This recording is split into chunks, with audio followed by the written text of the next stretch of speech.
Welcome back to the Dry Fire Journal. This is day 54, and I'm going to show you that I have a completely clear firearm because my barrel block is in it. And you can get your own barrel block by going to Block Safety, bloksafety.com, and get 15% off of your order when you use the code REDHAWK. And this is a great way to visually know where you're at with your firearm safety. What I want to do is talk about reducing the slap.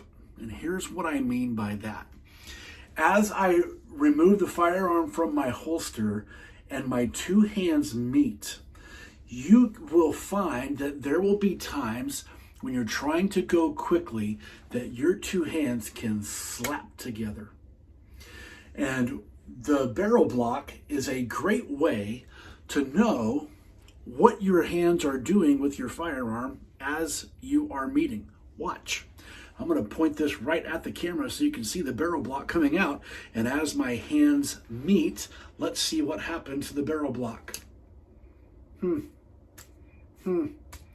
I can't afford to slap too much.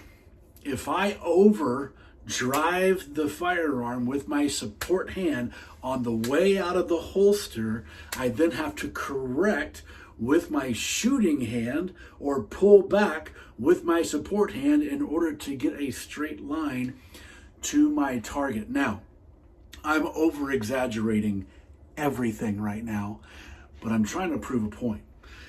Because if our hands aren't doing their job fluidly in order to present the firearm to the target, any motion that we induce into the firearm on the way to our target as we are presenting, any motion that we add is going to build more motion. Because every time I take this barrel block off of the arc it is traveling, I have to have a secondary motion to get it back.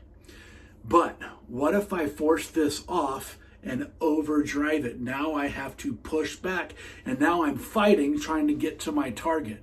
And if you think that I'm being ridiculous right now, film yourself, use your barrel block, film yourself at speed coming out of the holster and watch your firearm take a serpentine route to its target, to presentation from your holster.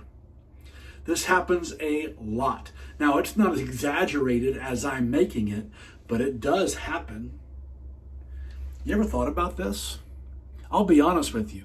I hadn't given this a whole ton of thought until I put in this barrel block and realized what a great tool it is for me to understand and get some new curiosities about how I am presenting to the target. Tomorrow, we're going to talk about simultaneous hand movement to get on the gun and get out of the holster. But just for today, I want you to contemplate, think about, work through this. How can I draw my guns and have my hands move so fluidly that I am not taking my barrel block, my front sight, or anything like that off of where it needs to go? I think this is really worth considering. I think it's worth experimenting with. I think it's worth making a note of what you do well and building upon that. So give this some thought, give this some work, and I'll see you tomorrow.